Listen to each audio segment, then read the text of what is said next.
Witamy Cię, Davidzie, w Polsce. Dziękujemy Ci, że odpowiedziałeś na nasze zaproszenie. Czy to jest Twój pierwszy pobyt w Polsce i jak się tutaj czujesz?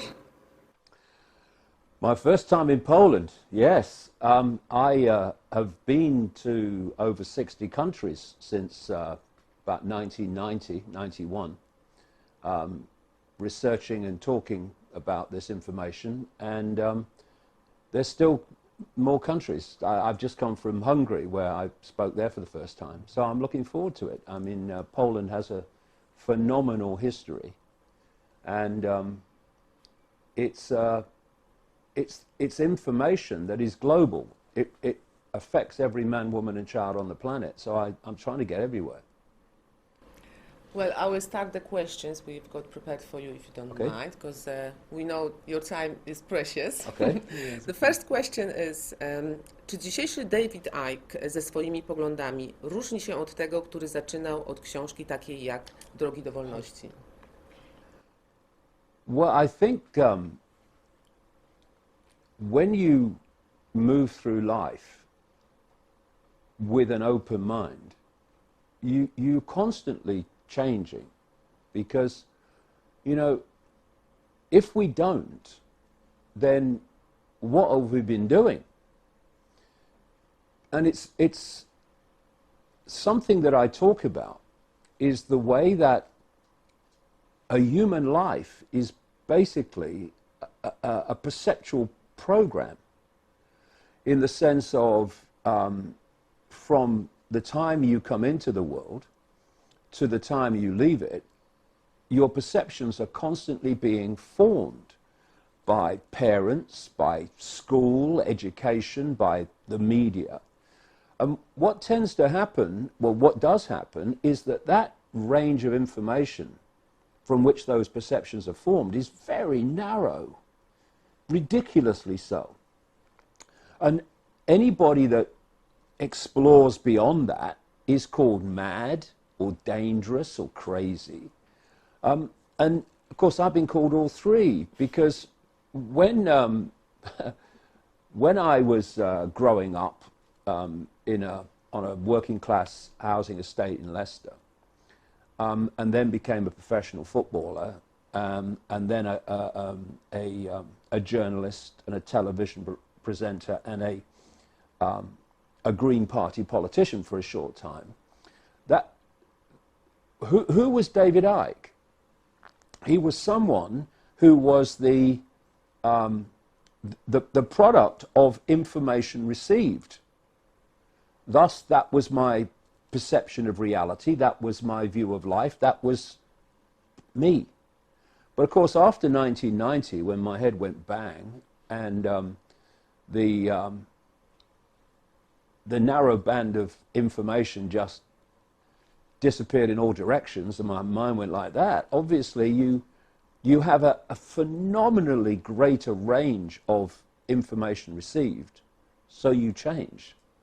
And the biggest change is when you realize that these things that we self-identify with, these labels like man, woman, black, white, race, religion, income bracket, culture, they are not who we are. They are what we're experiencing. And there's nothing wrong with them. I think, you know, these diverse cultures are wonderful. And they're experiences, but they're not the true I. The true I is simply consciousness, a state of awareness. That state of awareness that leaves the body at what we call death, when the cycle of the body is over.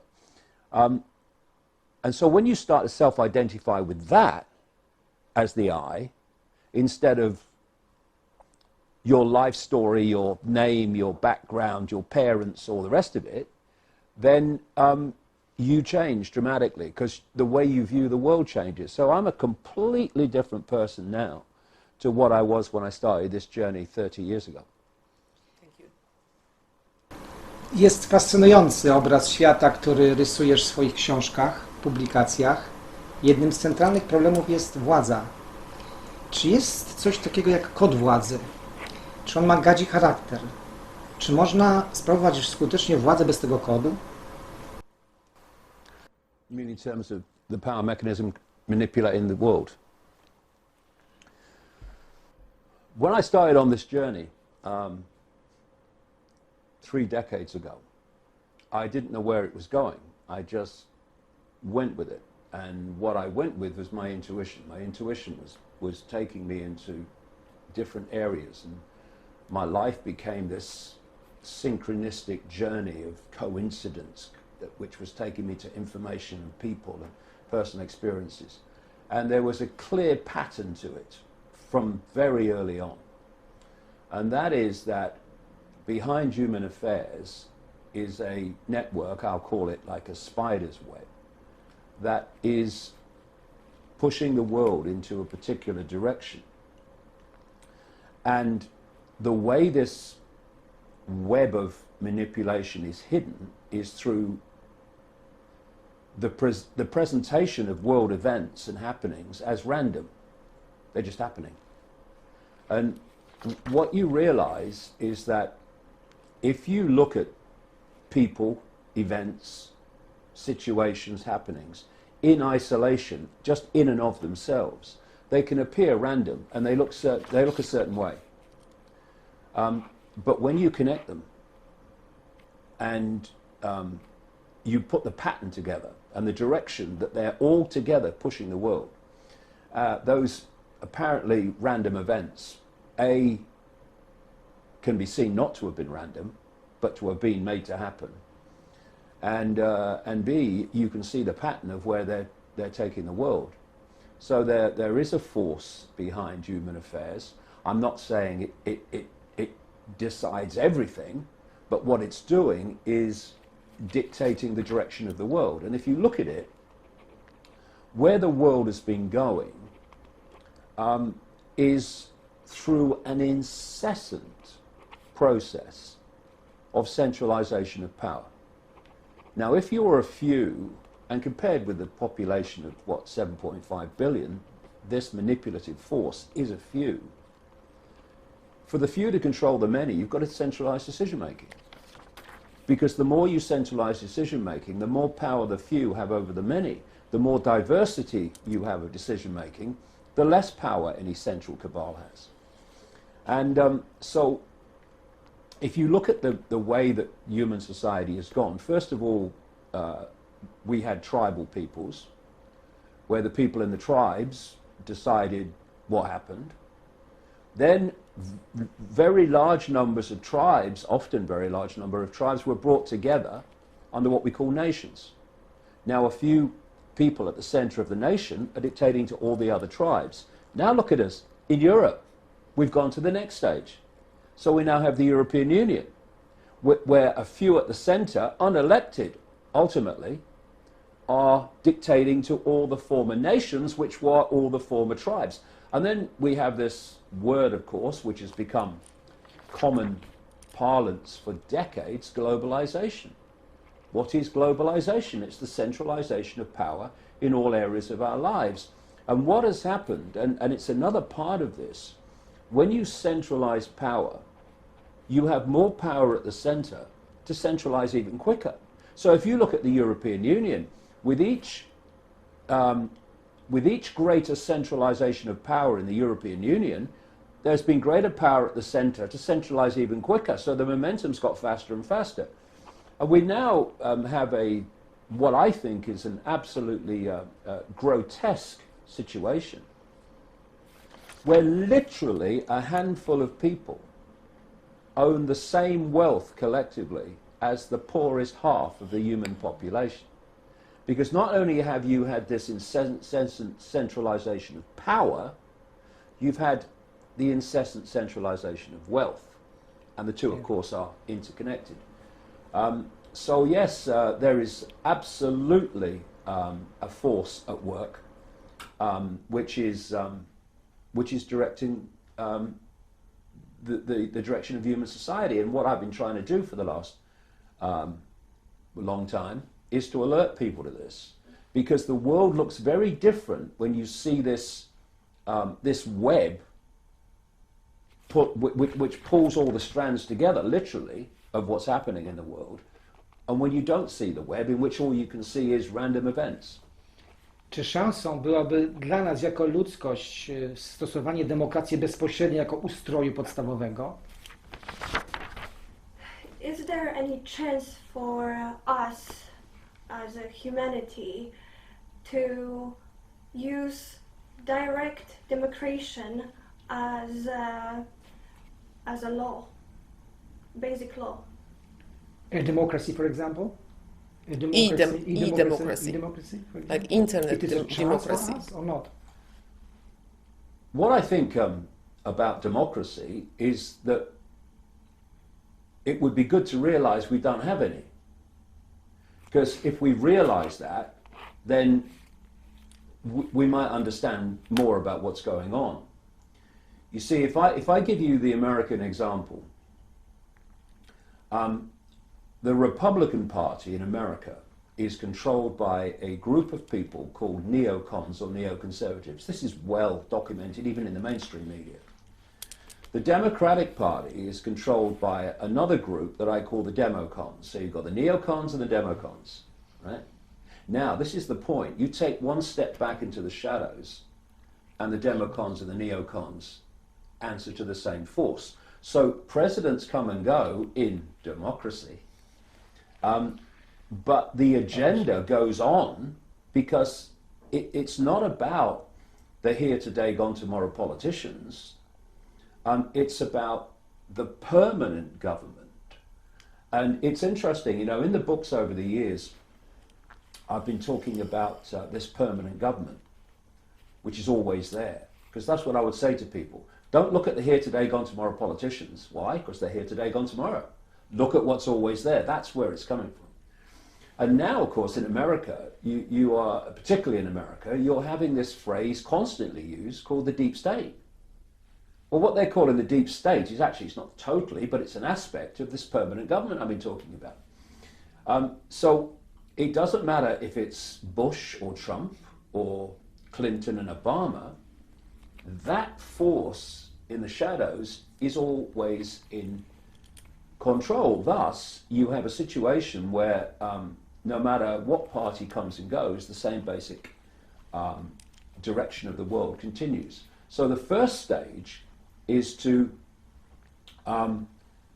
understand we don't have democracy. Then we might have a chance of having it. See, what is freedom? Freedom is choice. This is why control of money is so important to destroying freedom. Because most people's choice of what they'd really like to do with their lives is dictated by whether they have money or not. So you control money, you're controlling choice. And this political structure that I've just described is controlling choice because it's giving the illusion of it, but not the reality of it. So understanding the illusion of what we call democracy is stage one to actually getting some.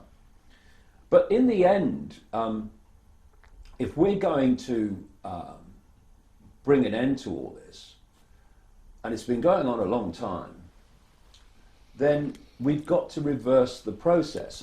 You know, people talk about what's the solution, but solutions just tend to create more problems that create more or demand more solutions. Surely the way to change something is to remove what's causing it, and then it must disappear because the cause is gone. And the cause of human control is humanity has given its mind away. It's given its perceptions away. It believes what it's told to believe. Not entirely, and it is changing, but massively so. And, you know, where are perceptions which perceptions control everything? Someone's perception dictates what they will do, what they won't do, what they'll support, what they won't support. Everything comes from perception. And where do perceptions come from? Information received.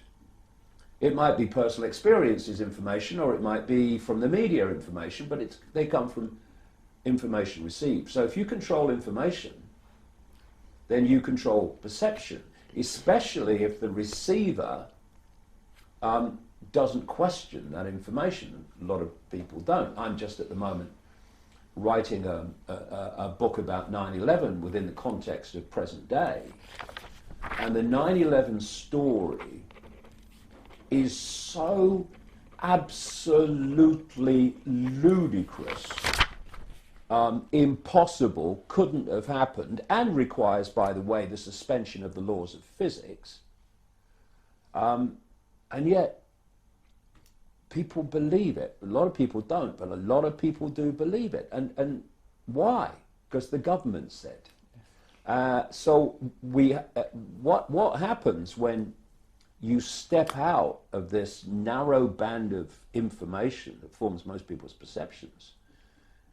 You realize that all this information and versions of events, reality, everything that you've been receiving all your life absolutely falls apart and dismantles and unravels when you question it. And because people don't, it survives. And only because people don't. Because if anyone that takes 2 hours going through the official story of 9/11 will realize it's impossible. Yeah. And the lies and the contradictions are incredible. But to do that, you've got to question. And most people don't. And this is another thing that I talk about. One of the greatest aspects that holds this illusion together is familiarity.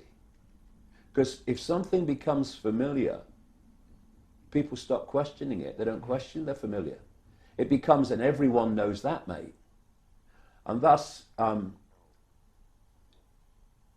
for instance, familiarity is what stops the education system being questioned, because it's familiar.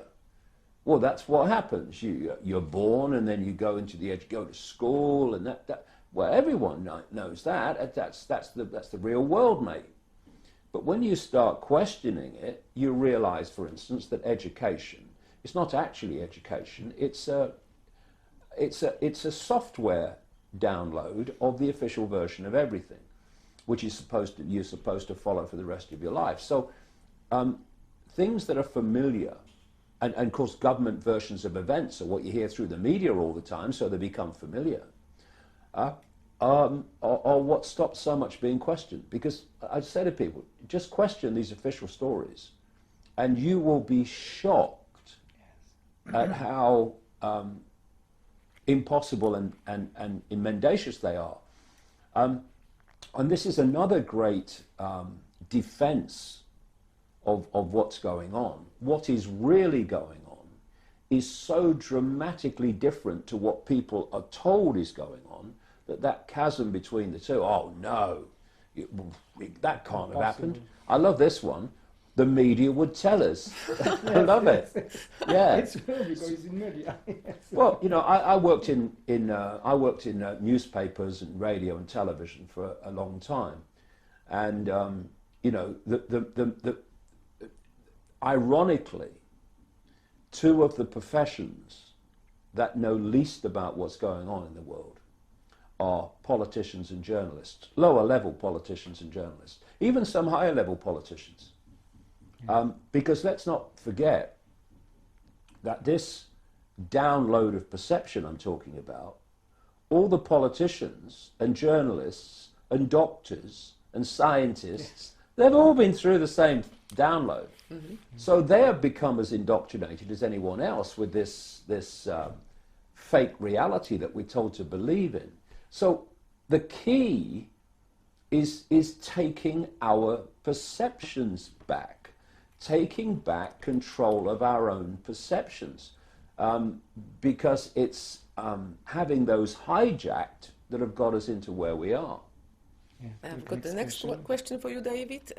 Czy idea bezinteresownej miłości, do której odwołuje się Kościół, katolicki, tak, jest metodą na uśnieżanie buntu społeczeństw?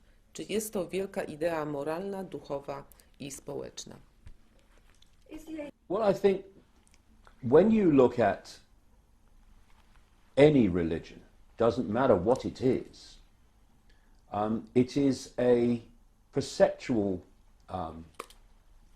I would call it a perceptual prison, because you are being given a version of everything,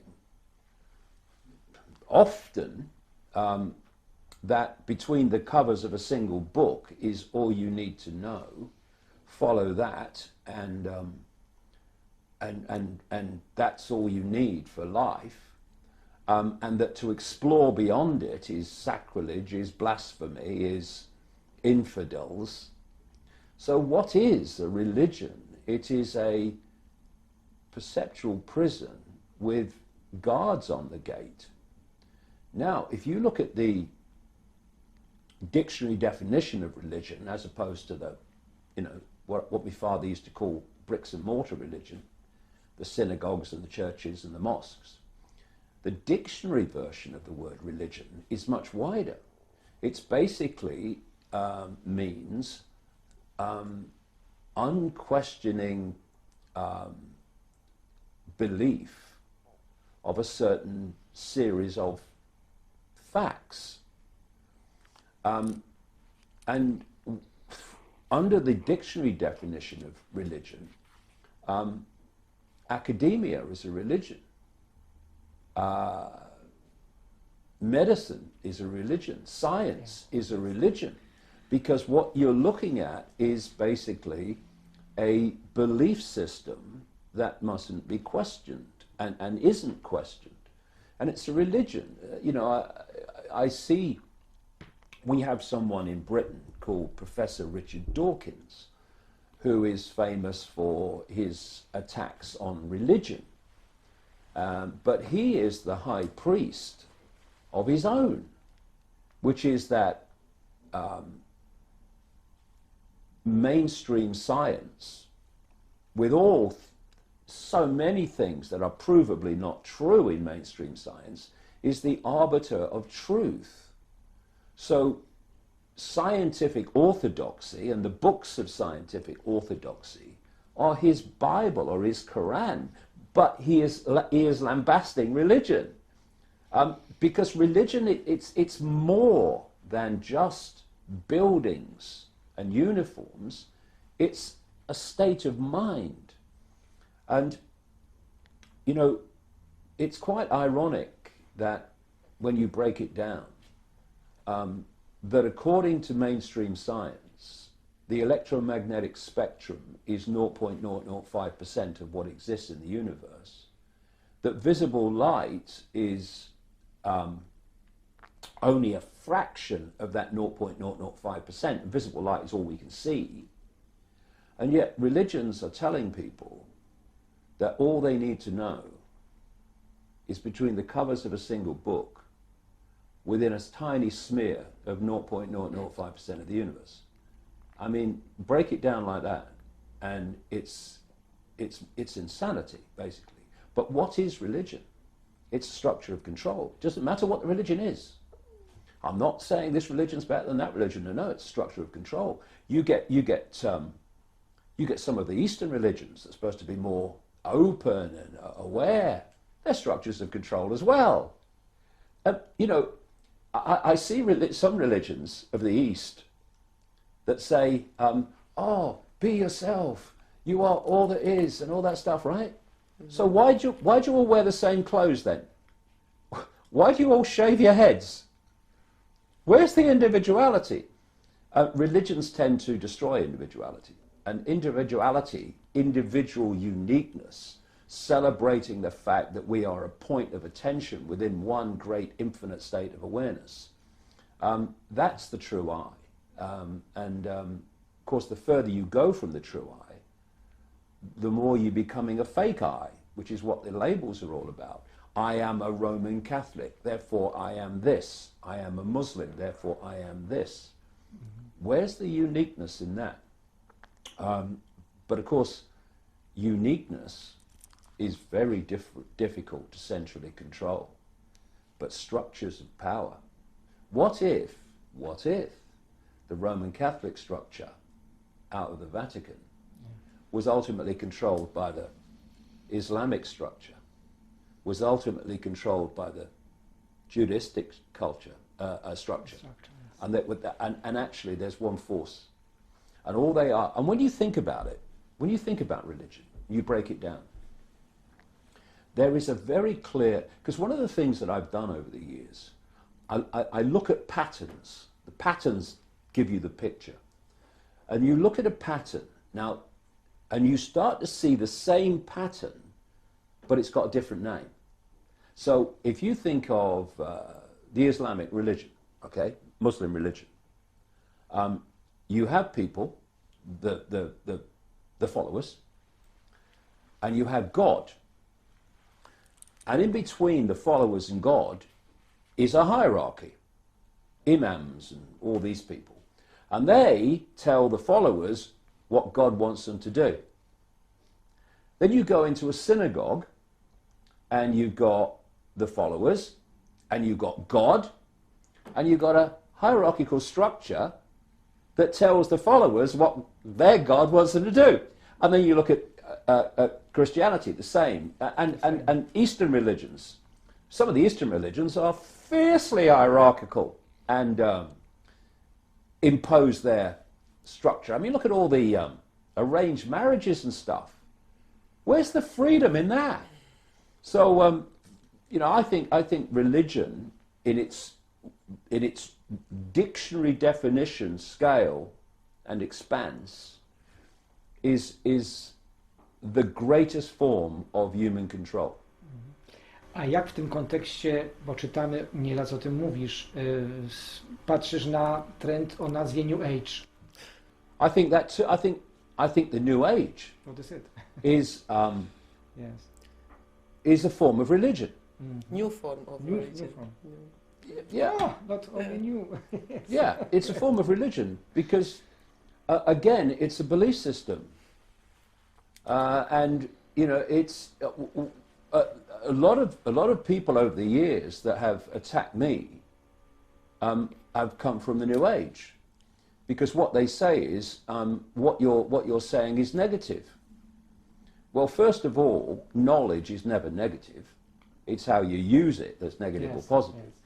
But the one I love is that the New Age movement, as it used to be called, which was basically the westernization of Eastern religions. Let's face it, that's what the New Age was.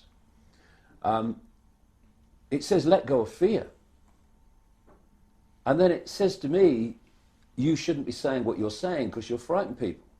Well, what happened to letting go of fear? You know, for me, the mature way of looking at the world is to say, before we can sort out a problem, we've got to understand the nature of the problem.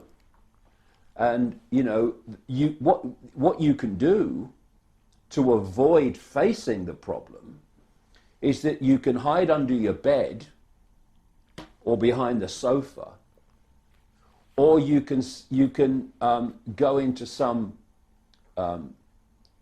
pseudo-spiritual denial and say, I don't have to go there because I'm positive. Well, what is positive about ignorance? I don't understand that one. I don't get it. Ignorance is never positive. Ignorance is how we got into this situation. What we need to do is face it. And I mean, you know, there's over 7.5 billion people having their lives manipulated. There's a handful of people doing it comparatively. I think I see a way out of this. But only if our perceptions change, not just of the world, but of ourselves. Because what happens with labels, religious labels, cultural labels, income bracket labels, one's played off against the other.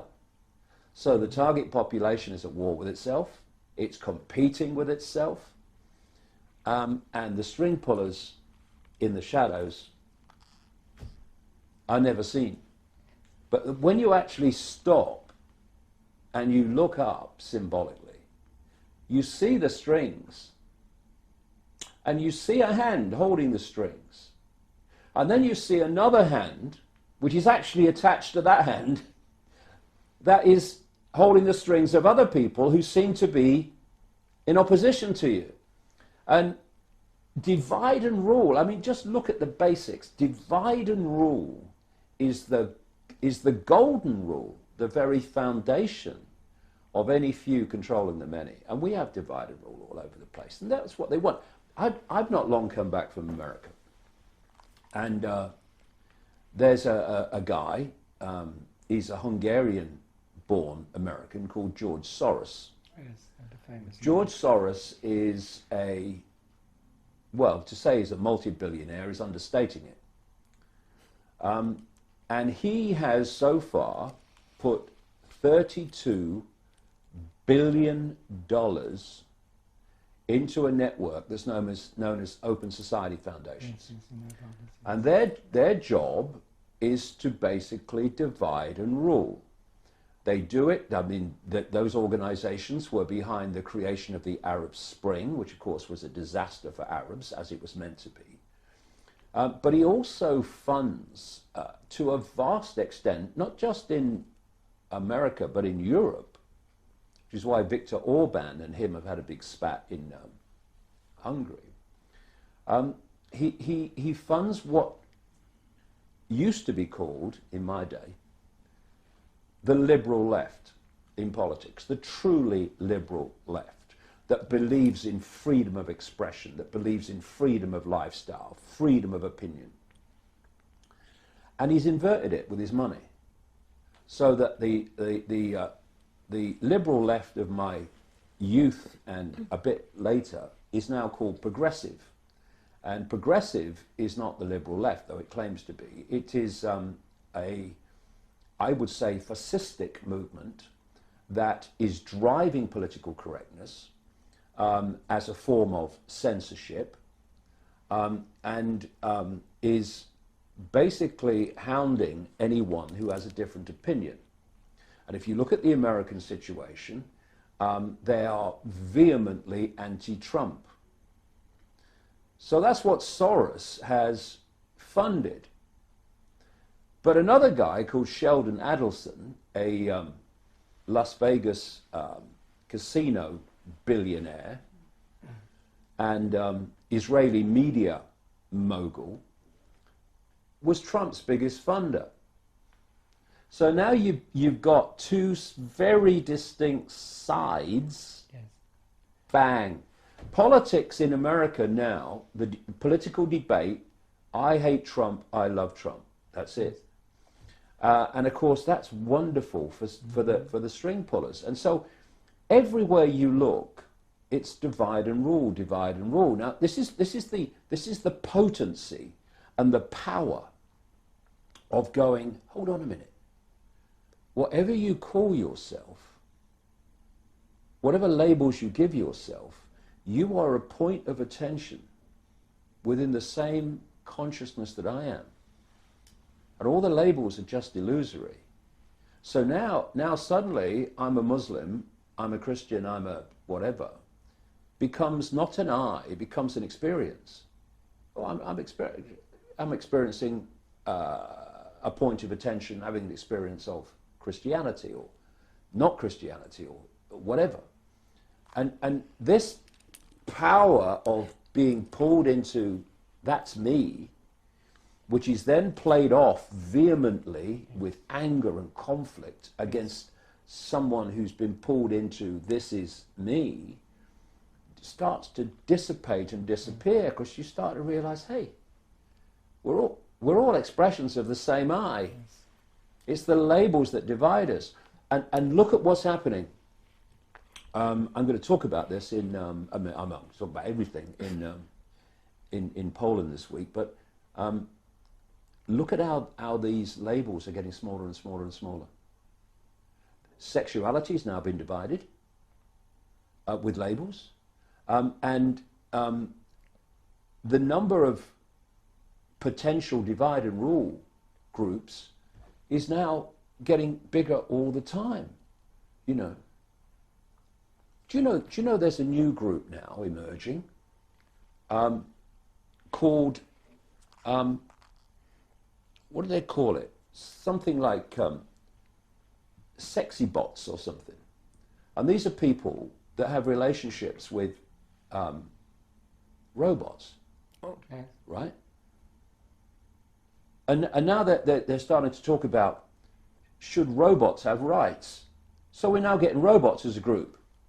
So we'll play robots off against some other group. We're going to have robots now as a group to be played off in divided rule. Just, I mean, and it's all manufactured. Because in the end, all labels are just illusions. When you leave the body at the end of a life, are you still a Muslim? Do you still go to the mosque? Are you Jewish? Do you still go to the synagogue? No, your point of attention has left. That's what's happening with a near-death experience. When people leave the body, even the body dies and then is revived, and they tell the story about when they leave the body, their perceptions and their awareness just expands massively. Why? Because the body focuses attention on this narrow band of frequency we call visible light. And it can give you a completely distorted view of the nature of the eye. But when you leave the body, what's leaving the body? The body's not leaving the body, is it? Consciousness, awareness is leaving the body. And is it then a Muslim or a Jew or a Christian? No. These labels are of this reality, not beyond it. And this reality is manipulated both to form the labels and then to play them off against each other. And that is the basis of everything. If we stop doing that, the world would dramatically change. Where would the conflict come from if we didn't allow different labels to be played off against each other? Jaką masz wiedzę na dzisiaj, jeśli chodzi o skalę stosowania technologii mind control przeciwko ludziom? Well, from about 1996, when I first went to America to research and talk about these things, from about 1996 to around 2001, I spent years researching mind control and mind control networks. Of course, the most famous one, which came to light publicly, was MK Ultra in the United States, and there was an offshoot of that called Project Monarch, which I write about in the books. But mind control is much bigger than that. I mean, what is mind control? Control of perception. Simple as that. So, given what I've just been talking about, I have actually been describing mass human mind control. That's what it is. What happens in these government mind control networks, of course, is that it's much more focused, and it's much more focused on particular individuals, and they are mind controlled in a much deeper way, and they become basically multiple personalities, which is multiple perceptions, in ways I describe in the book, in the books, and these different fragments of mind, these different personalities that are created in someone's mind, are called alters, as in altered states of awareness, and they can switch people between these different compartmentalized, isolated fragments of mind. And when it happens, their personality changes because they've been switched to a different personality program. And in the middle of researching this, I sat on a sofa with a therapist in London who had spent years and years trying to help mind-controlled people from these government projects get their mind back. And I sat there, and there was a lady, she was called Carol. She was quite a young lady. She didn't look it, though, because of the massive trauma she'd been through. because they used trauma, at least they did then, to compartmentalize the mind in ways that I describe again in the books. And I watched Carol be a different personality after a different personality, simply by the therapist giving the codes. She'd spent a long time with Carol, working to get the codes from her subconscious. Because what happens is they create these altars. And it's like a honeycomb. People imagine that their mind is a honeycomb. They are given a front altar, which is the personality that basically most of the time they interact with the world. And they think is them, and the people around them think is them, but in the subconscious are all these others. And they are drawn out so that the back altar, as they call it, or one of them, becomes the front altar. And this plays out its personality, its programmed personality. Yes. And then they move them back. And this front altar, the usual personality, has no idea that that's happened, and has no idea there are any back altars. So things you can make someone experience in that altar, this one has no memory of. This is how women and children can be sexually abused by famous people, and they don't remember. But of course, what happens eventually with many people is these compartments start to break down, and they do remember in vivid detail. But with Carol, this therapist was just giving these codes that she'd elicited from her subconscious. It was an extraordinary experience, because all these different people, one was a child, one was a vicious satanic type figure. There were all these different personalities, and none of them were the Carol that I knew and the therapist knew, because that was front altar Carol. And the scale on which this is done is absolutely fantastic. So if you're looking, for instance, at people that go crazy with guns in schools, or people that, you know, shoot mass shootings in the street, all of which create a situation of what I call problem, reaction, solution. Create the problem, get the reaction, fear, anxiety, do something, change society as a solution to the problem. This is where, look how our freedoms have been taken away by terrorist attacks, and people going crazy with guns. Yes. That's how our freedoms have been justified to be taken away. So it's a simple question that people need to ask when these things happen, which is like, cui bono? Who benefits? Who benefits from this? We're sitting here now at a time when pipe bomb packages have been sent to George Soros, to the Clintons, to Obama, and CNN, and other prominent members of the Democratic Party, at a time when Soros was being exposed for what he was doing, at a time when the Democrats in America have had a lot of bad publicity because of the mob rule that's been going on in America, in this Trump, anti-Trump thing. And at the height of this, suddenly they get packages, none of which, in terms of Soros and the Clintons and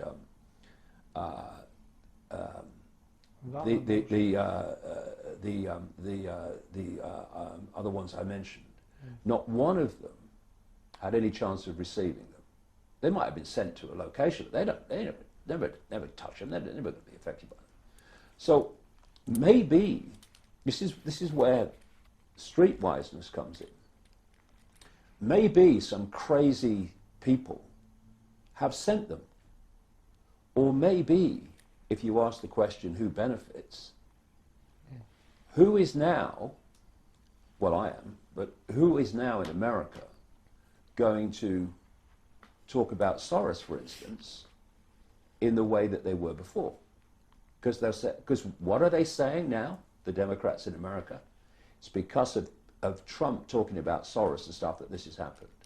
So this is where maturity comes in, where you don't just look at a situation and take the official version of what you're being told about it. What you do is you take a step back and you say, well, who benefits from this? Because it's a great saying, he who benefits from a crime is the one most likely to have committed it. And by doing that, you are unraveling the perceptual explanations that become people's sense of reality, because you're not accepting them without question. If the evidence is produced that some crazy people sent these packages out, well, fair enough, yeah, okay, they sent the packages out. But to accept that without question, that's how we got into this situation. We know many people from in Poland who have, for example, listen their voice in their mind, in their head. That's a very important problem for him. It's normal people, we know him. It's, we must study this problem, okay? Mm-hmm. But the next question, David, is do you think they are, przepraszam, zacznę po polsku. Sorry, I will say in Polish. Czy myślisz, że są skuteczne narzędzia ochrony przed kontrolą umysłu, czy takim wchodzeniem ludziom do głowy? Well, one is don't accept anything without question, because then you're imposing your mind upon a situation instead of simply absorbing someone else's version of reality. And the other thing is, which is kind of a deeper thing, is that perceptions are frequencies. Thoughts are frequencies. Emotions are frequencies. And different emotions and different thoughts have different frequencies. So your perceptions are dictating the frequency you're operating on. If you're in a state of depression, then you're in a low frequency state. If you're in a state of joy and understanding of the true I, you are in a higher frequency state. And all these perceptual downloads that we call mind control are themselves frequencies. And just as one frequency can't affect another frequency if it's not in the same frequency band, so it's the same with thoughts and information. And someone who is in an expanded state of awareness, anyone can do it. All it means is just letting the programs disappear and dissipate. They're operating on a frequency band that this information, this mind control manipulation can't connect with. And so it's vital that people don't get pulled into this level of perceptual frequency where there can be a connection. I mean, for instance, if someone like said to me, as I've read in the last 24 hours, these pipe bombs have been sent to these people. If I accept that acceptance is actually a frequency. It reflects the frequency I'm operating on. I've accepted it. That's what happened, because that's what I'm told has happened. But when you are at a state that says, hold on, that might be true, but just as easily it might not. There might be another story here. Well, that is another frequency that you're operating on. And so what's happened is that information that's telling you this is what happened, this is what you must believe, has not attached to you, because you won't let it, because you're not just absorbing it, you're questioning it. It's all about frequency. And perception is everything. Change that, change the world. Thank you. Jest duży problem, który pojawia się w przestrzeni publicznej od dawna. Nie widzimy, żebyś go tak nazywał. Nie za bardzo jest to obecne w twojej twórczości, w twoich wystąpieniach. Chodzi o problem UFO. Czy dla ciebie jest pewien rodzaj manipulacji? Co ty właściwie sądzisz o zjawiskach, które się kryją za tym fenomenem? I've been writing about the non-human involvement in this now since the mid-1990s. I go into it in detail in a lot of my books. When I first started this journey in 1990-91 of putting this information together, in the early years it was names, dates, places, banking system manipulation, war manipulation, but there came a point where you started to see the history of this and how far it goes back, and there had to be a common thread here, because people in the 1700s were living, pushing this agenda forward and dying, leaving. Then others would come in and they would do it. Right the way through the centuries, this process of gathering more and more control, more and more centralized control of the world, was unfolding. It was unfolding in a very coordinated way through secret societies that passed through the generations, yes, but there had to be a common thread that had spanned all this period, that wasn't coming and going, but was always there.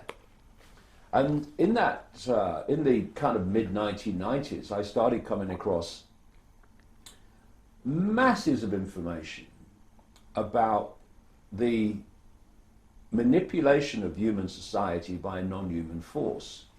And first of all, I started to come across it when I was traveling America, and I was talking to kind of whistleblowers and insiders from the military intelligence networks who were telling me about this non-human connection. And then I start looking through ancient societies and shamans' stories and shamans' accounts in different societies around the world.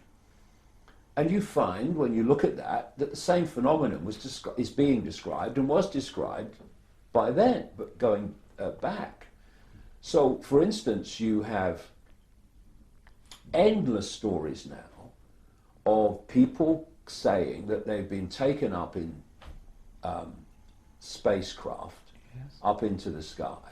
Well, you read the religious texts and the ancient stories, mm-hmm, and they talk about people being taken up in fiery chariots by the gods. Yes. They're describing the same thing. And so this is the common theme that spans this period, where people have been in human form coming in and pushing this gender on. But there's a common theme behind it all. There's always been there, and that's these. So when you look at the Gnostic writings that were found, the Gnostic writings of the Gnostic people, and it's not really a race, it's a belief system, that became the Cathars in southern France, that became the people that ran the Great Library of Alexandria in Egypt. And in 1945, there was an earthen jar found, a place called Nagamadi, about 75 miles north of Luxor in Egypt, where they found these writings. And because they'd been in an earthen jar, they hadn't been changed and manipulated like so many religious texts that have been out in the open for centuries. Mm-hmm. And they're amazing writings. And they described, about 1/5 of these writings were describing a force they called archons. It comes from a Greek word meaning basically ruler. And how that they were manipulating human society. And they said that in their prime form, these archons were energy, what I would call consciousness, awareness. They didn't have form. But when they did take form, remember these writings were estimated to have been buried about 400 AD. And their source probably goes back to 100 AD. And these writings said that these archons, they don't have form in their prime state, but they do take form. And the two forms they said were mostly taken by these archons were reptilian and like a grey fetus with big black eyes, which are today's greys. Yes, greys. The classic UFO extraterrestrial image that you see. So here we have people in the military intelligence complex and people who've been in that, often not by their own accord, talking to me over the years about these reptilian entities and these greys and others that are manipulating human society and actually are the center of this web I talked about. And there you have peoples that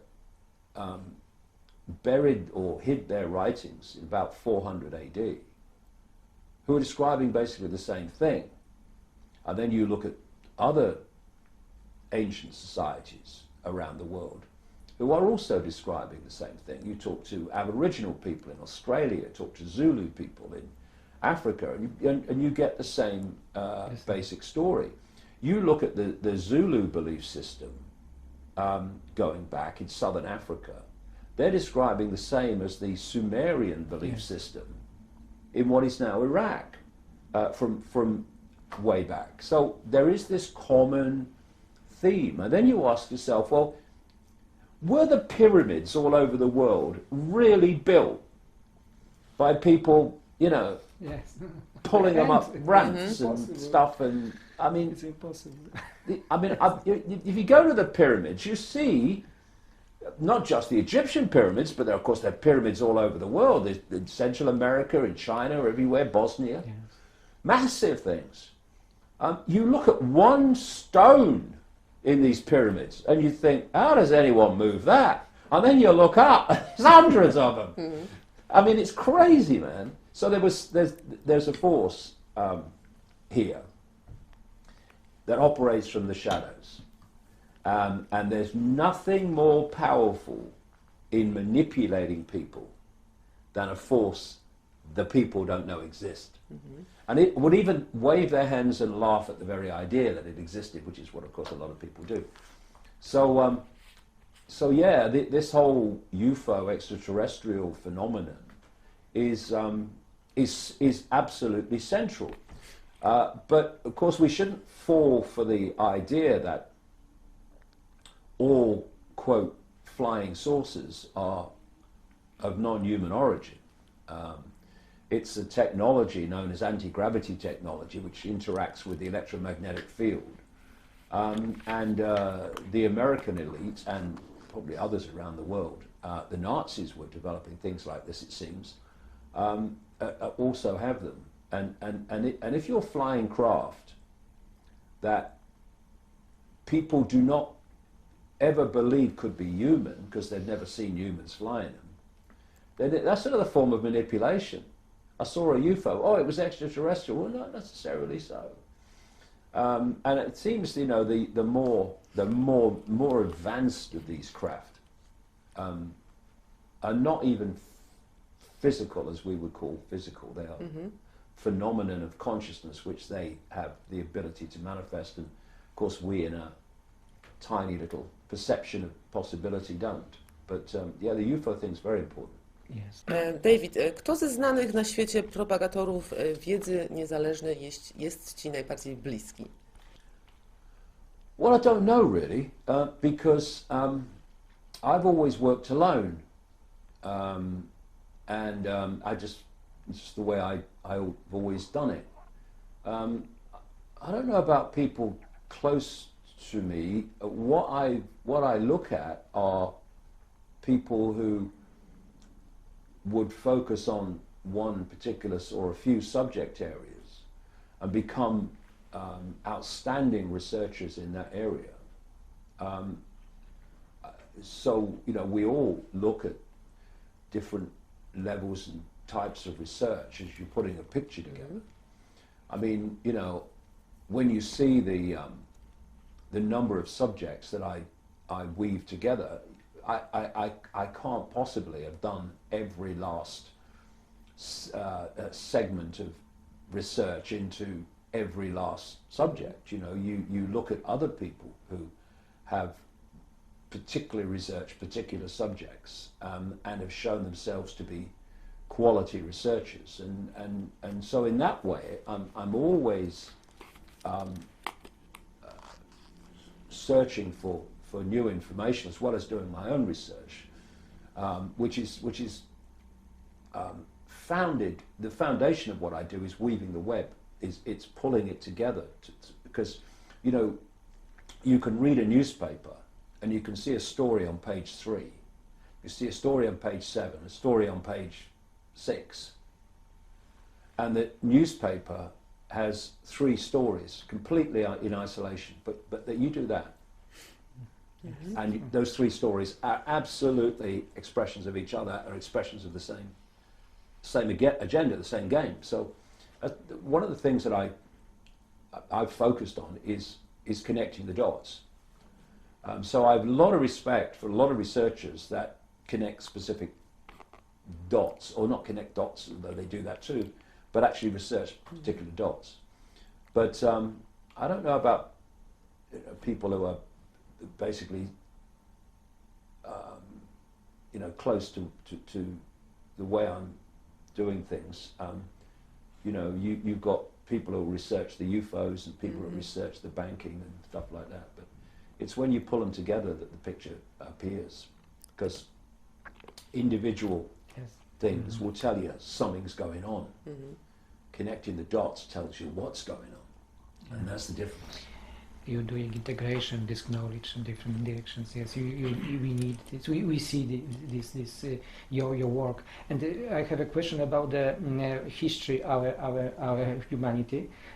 Jaki jest twój stosunek do twórczości słynnego, nieżyjącego już pisarza Zechari Sitchina i jego interpretacji, powiedzmy, tabliczek sumeryjskich, tekstów sumeryjskich? Zechariah Sitchin. Zechariah Sitchin. I had an interesting meeting with Zechariah Sitchin once. We were both in, of all places, Mexico, not far from not Inca sites, South America, Peru, but Mayan sites. Mayan pyramids, Chichen Itza. Chichen Itza, for example. Yes. So we were in a place not far from there. Completely separately, I was speaking at a conference and he was doing something else. But because he'd written the books, and he talked about the Anunnaki, which he said was a non-human race group that was manipulating humanity and was very much talked about in Sumer, which became Babylon, which is now Iraq. So I was interested to meet him and ask him about what I'd come across by then, which was that there was a reptilian type race that was involved in this manipulation of human society. I'd got this from people who'd operated in underground bases and seen these entities, and other people that had a personal experience with them, often inside government projects. I remember someone telling me about how they had seen these entities underground at a place called the China Lake Naval Weapons Station in California, in the Mojave Desert. And I've driven around there twice. There's virtually nothing above ground, but the area it covers is vast. It's all underground. That's where this lady told me she'd seen these entities. So what you do is you put all these stories and accounts together, and there comes a point where you've got so many who are counter-confirming others who don't know each other that you've got a picture there. So this had happened, and so I met Zechariah Sitchin, who, to be honest, I found quite a strange man, really. Not a warm person, anyway. And so we're having a meal at a restaurant. And I'm talking and chatting, and he's not very forthcoming.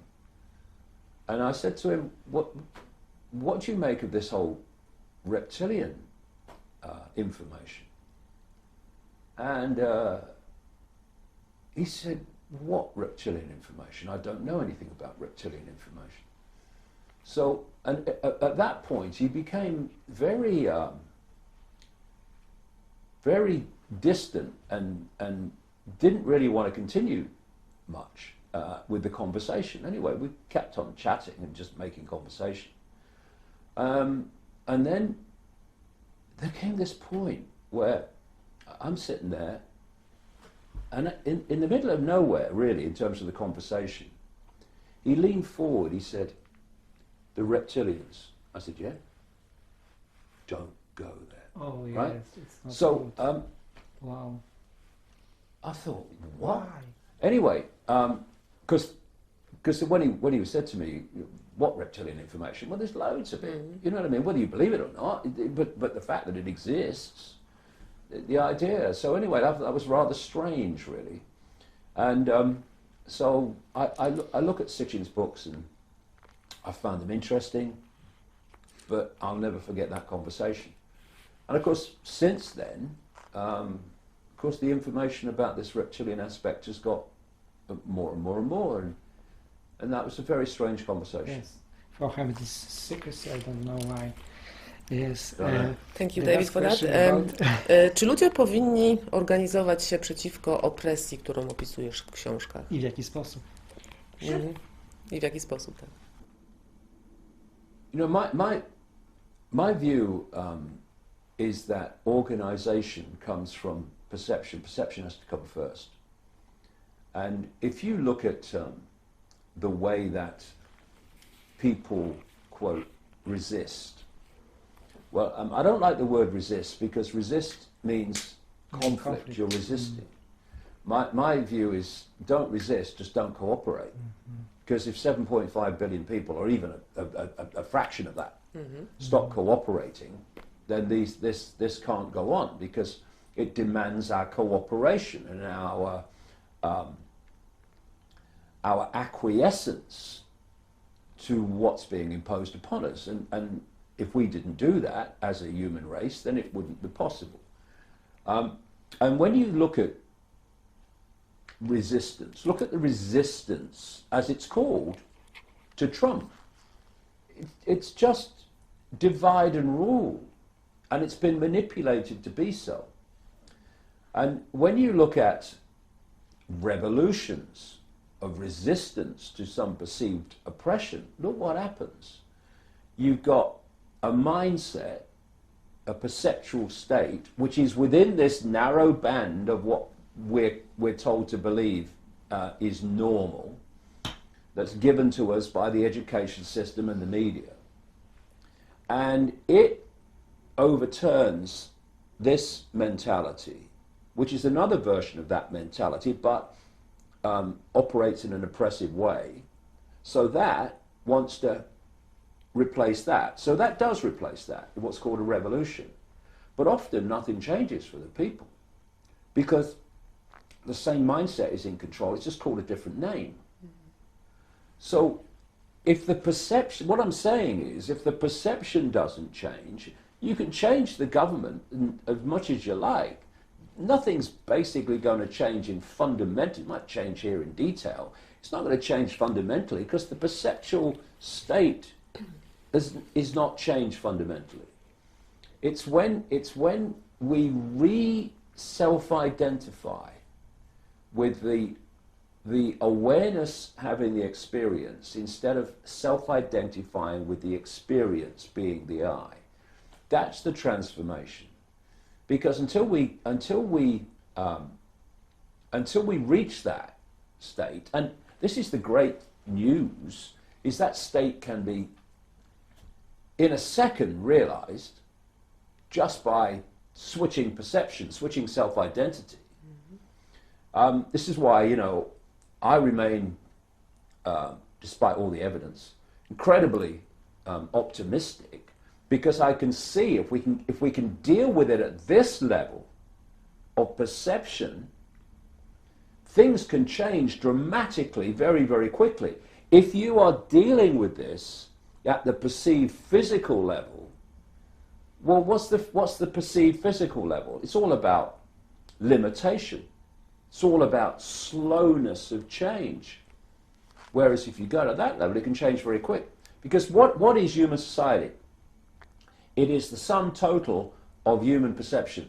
That's it. Change perception, change human society. And perception can be changed in an instant. Therefore, human society, the way we interact with each other, can be changed extremely quickly.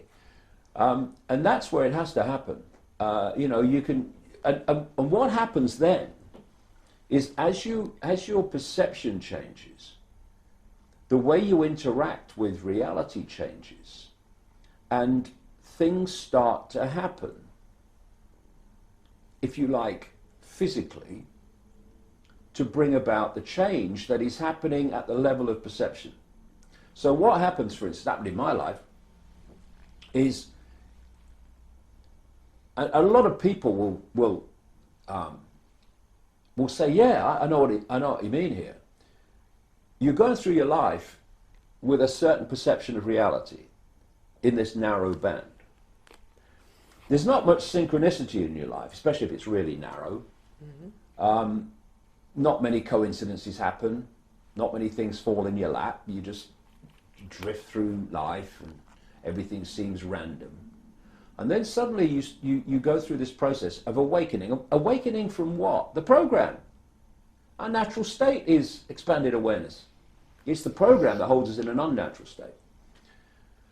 And as you go through this process of breaking out of these perceptual programs and expanding the amount of consciousness that you are being influenced by, suddenly coincidences start to happen.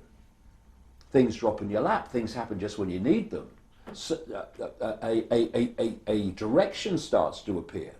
My life, since my head blew off and all this happened to me in 1990, has been like walking through a maze, and some unseen force is guiding you to stop you going down cul-de-sacs in the maze that go nowhere. It's like, no, not there. Open door, down there, ooh, down there. And what happens in the experiencing of it is you're going in a certain direction and you find blocks everywhere. Nothing will work in that direction.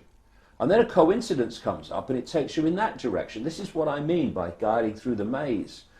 And that doesn't happen when you're in that level of perception, because you're only interacting with what I call the cosmic internet in a very narrow band, and therefore not a lot happens. If you are someone who always sees the glass half full, mm-hmm. You will live a half full life. Mm-hmm. You see it as half empty, you'll live a half empty life. It's different perceptions dictate different experience. From perception comes experience. And so if you are, because there's two worlds, you see, interpenetrating each other. Mm-hmm. There's the world that we live in, or appear to live in, we perceive to live in, and that has a certain level of knowledge and awareness, which is systematically suppressed because they don't want us to have too much. Mm-hmm. And then there's another world, which is manipulating this world, and its level of awareness and knowledge is much greater. And so this world knows that if you control perception, you control experience. Mm-hmm. And if you can squeeze perception and self-identity, you will squeeze people into a narrow band of experience who will be no problem to you. But when you awaken beyond that, and you let the programs unravel and dissipate, then you become a problem to them, because you're now starting to enter areas of knowledge that they have in how everything works, both how they work and how reality works and how we interact with reality and how our perceptions become our experience. And that's the biggest problem. You know, you can expose what's happening in a names, dates, places level. I know you don't like that. But unravel how reality works and how we can take control of our reality back by taking control of our perceptions back, by taking control of our self-identity back. And they are in the land of nightmares. They know that will unravel everything. And that's why I never write a book and I never talk without bringing the two together. Both the names, dates, places, this is world events, and this how we interact with reality. Because without this, there appears to be no answers. And frankly, there are no answers without that. Because you can stockpile all the weapons you like to fight the enemy. You can have all the street fights you like, which is, they love all that, divide and rule. You can take all the minutes you like at the meeting. Nothing's going to change. If that's taking place within this band of reality that people download from cradle to grave, nothing's going to change. You go beyond it, everything changes. David, before I will move to another question, I would like to just ask one more question just behind the program. Do you think that if, like you said your head blew up in 1990, you had some kind of wake-up call? 1991, yeah. 1991. You had some kind of wake-up call, and then you had these synchronicities, yeah?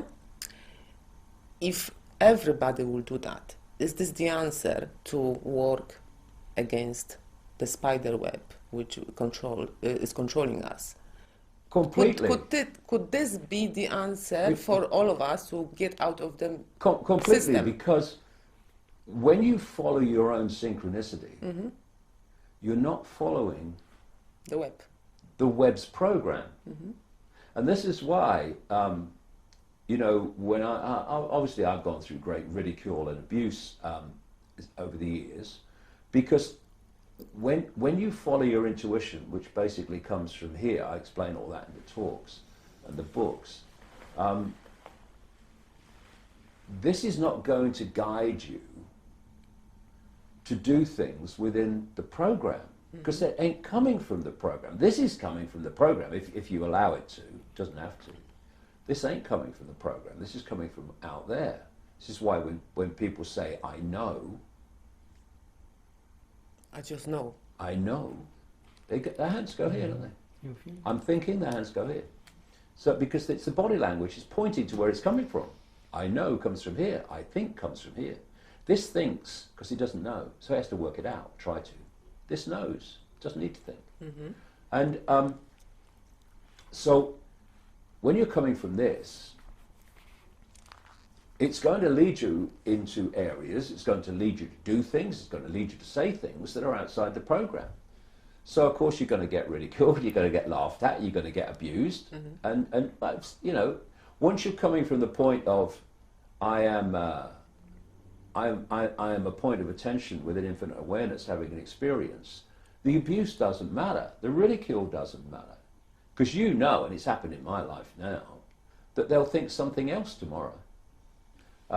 Because the reason they're abusing you and ridiculing you overwhelmingly is because they're living their perceptual lives within this narrow band. To the point, for instance, where you look in the night sky, you see that vastness of lights. You are looking at a tiny fraction, even of the Milky Way galaxy. And the latest estimate of galaxies in the universe is 2 trillion, the biggest estimates anyway.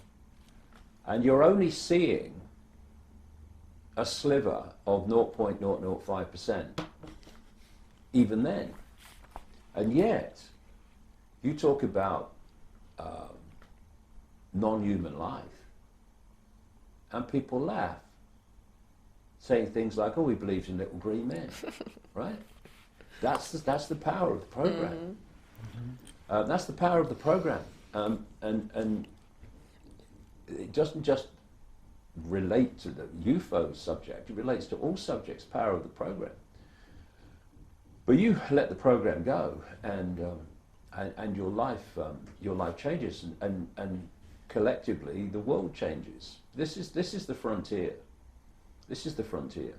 So once, like I say, your perception changes, what that manifests in the world of the seen and the world that we perceive are situations, synchronicities, Miracles. coincidences that actually manifest what you need, what action you need to take to make, to express your perceptual change in what we call the physical world.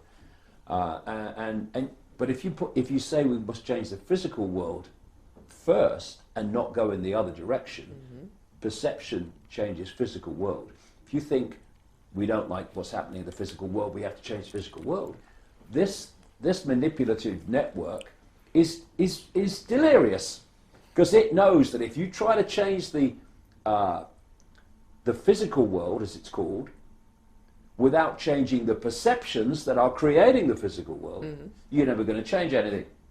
This has to change first. Because you're trying to change the reflection only.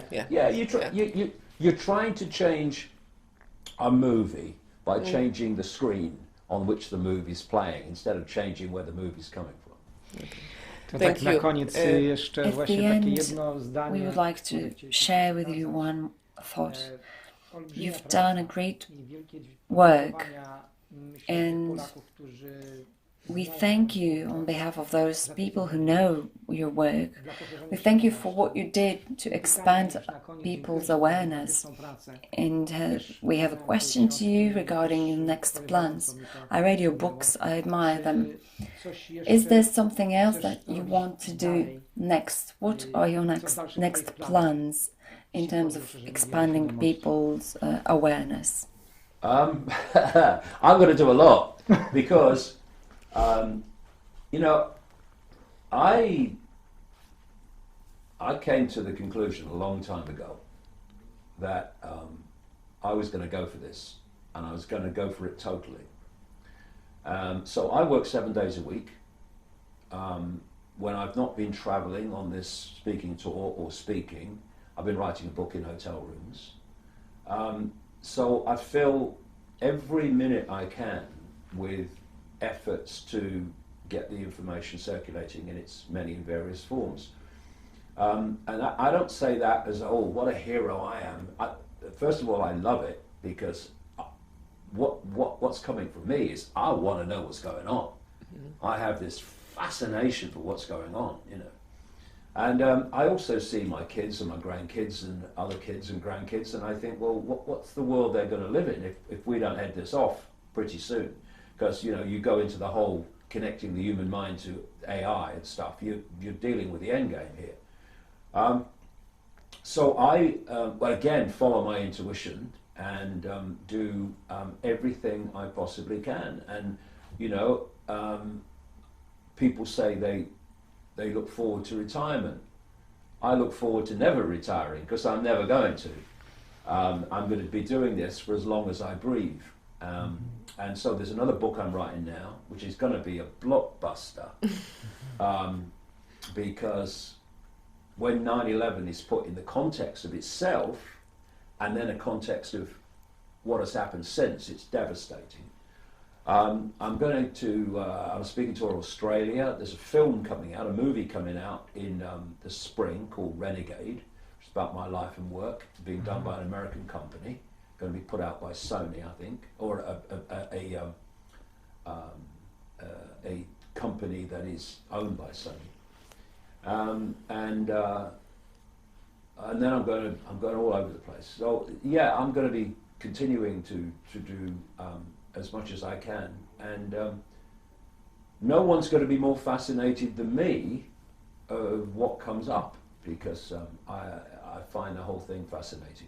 How an entire race of billions of people can have their lives directed by a handful is fascinating, and to understand it is to end it. Yes, we support you. And thank Real you very pleasure. much. Thank you very much. Thank you very much, Thank you. David. Thank you, David. Dziękujemy za pomoc w tłumaczeniu i dziękujemy Państwu za uwagę. Bogusiowi za filmowanie. Thank you very much.